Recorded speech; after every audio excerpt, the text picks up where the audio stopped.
खुद महमूद गजनवी के साथ आए हुए उसके राइटर उतबी उसने अपनी किताब तारीकुल यामनी में लिखा है कि जब उसने मंदिर पे कब्जा कर लिया और उसके पास राजा और पुजारी पहुंचे कि ये शिवलिंग मत तोड़िए, इसके लिए हम 1 करोड़ स्वर्ण मुद्राएं देने को तैयार हैं, और उसके सलाहकार गए तो जानते क्या जवाब दिया महमूद गजनी ने कि मैं तोड़ूंगा जरूर, इसलिए कि कयामत के दिन मैं बुत फरोश के रूप में जाना जाऊं, बुत शिकन के रूप में जाना जाऊं, बुत फरोश के रूप में। यानी नहीं पता पढ़ाई जाती, यानी ट्रेवल, यानी मैं एक बुत फरोश का मतलब हुआ कि जो मूर्तियों के साथ बिजनेस कर रहा हो उसके लिए नहीं, मूर्ति को तोड़ने। और अंत में एक बात कहता हूं, आज की युवा पीढ़ी है, देखिए सिर्फ नैरेटिव क्या है, फिल्में हम लोग देखते हैं, युवा पीढ़ी को प्यार मोहब्बत की बातों में बड़ा आनंद आता है। एक लाइन और कह दूं तो प्यार मोहब्बत की बात हो तो क्या नाम याद आते हैं? शाहजहां, नूरजहां, जोधा अकबर, सलीम अनारकली, शीरी फरहाद, लैला मजनू, यही पढ़ाया गया ना।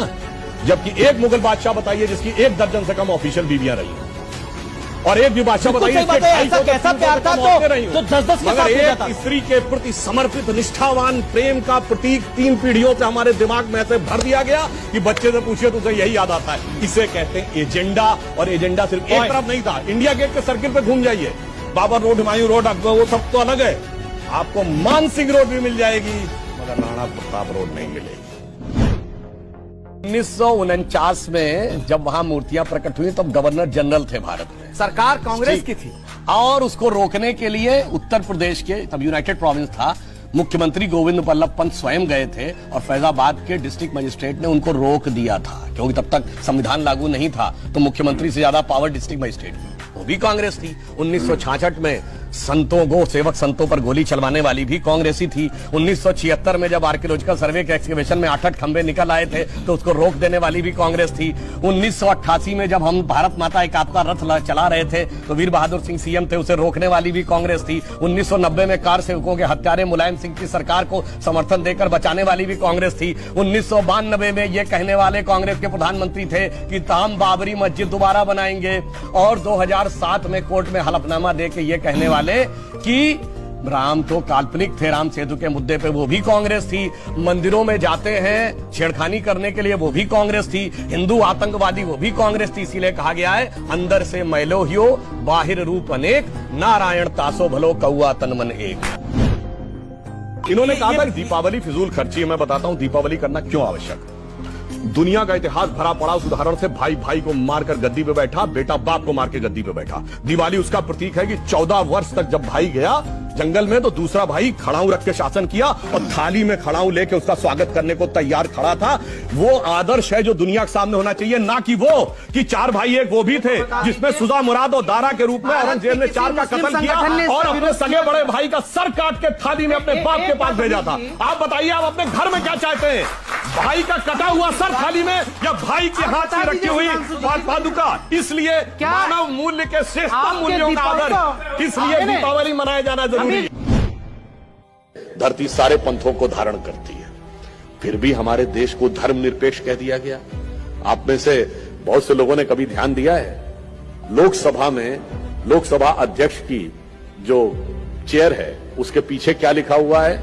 धर्म चक्र प्रवर्तनाय। संपूर्ण लोकसभा धर्म के चक्र को चलाने के लिए भारत के राष्ट्रीय ध्वज पर जो अशोक का चक्र है वो क्या है? धम्म चक्र है, यानी वो भी धर्म का प्रतीक है। और सुप्रीम कोर्ट ऑफ इंडिया के एम्बलम पे क्या लिखा है? यतो धर्मस ततो जयः। जब सब तरफ धर्म है तो हम धर्म से निरपेक्ष कैसे हो सकते हैं? यह देश कभी धर्म निरपेक्ष नहीं हो सकता।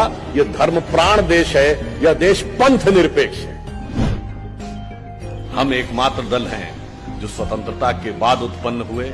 विचार, प्रेरणा, वाणी, वेश, तत्व, दर्शन सब कुछ हमने इस स्वदेश से लिया और बढ़ते बढ़ते आज हम उस मुकाम तक पहुंचे कि भारत के सबसे बड़े और प्रमुख राजनीतिक दल बने। बहुत प्रश्न किया जाता है कि साहब आपका मात्र संगठन तो राष्ट्रीय स्वयंसेवक संघ है। हम कहते हैं मात्र संगठन राष्ट्रीय स्वयंसेवक संघ है। हमारे अधिकांश नेता संघ से आए, अधिकांश नेता संघ के पदाधिकारी रहे, हमारे दोनों प्रधानमंत्री संघ के प्रचारक रहे। परंतु जो सवाल हमसे पूछते हैं, और संघ के संस्थापक डॉक्टर केशव राव बलिराम हेडगेवार थे, मैं प्रश्न पूछना चाहता हूं जो हमसे पूछते हैं कि आपका मात्र संगठन कौन, तो मैं पूछना चाहता हूं आपका मात्र संगठन कौन? कांग्रेस का संस्थापक कौन? एलन ऑक्टेवियम ह्यूम, ब्रिटिश सरकार का सेक्रेटरी। तो आपका तो मात्र संगठन ब्रिटिश सरकार हो गई। और बहुत से लोगों को नहीं ध्यान होगा कि कांग्रेस के पहले 4-5 अध्यक्षों के नाम बनाए तो एलन ऑक्टेवियम ह्यूम अध्यक्ष नहीं थे, वो संस्थापक थे, परंतु अल्फ्रेड रोब, जॉर्ज यूल, विलियम वैडनबर्न, ये सब जानते कौन है? ये कांग्रेस के प्रारंभिक अध्यक्षों के नाम। और इतना ही नहीं, 1910 का वह वर्ष जिस वर्ष में वीर सावरकर को 2 जन्मों के काला पानी की सजा, 2 जन्मों के कारावास की सजा हुई, उस 1910 के वर्ष में कांग्रेस का अध्यक्ष William Wedderburn secretary government of India था।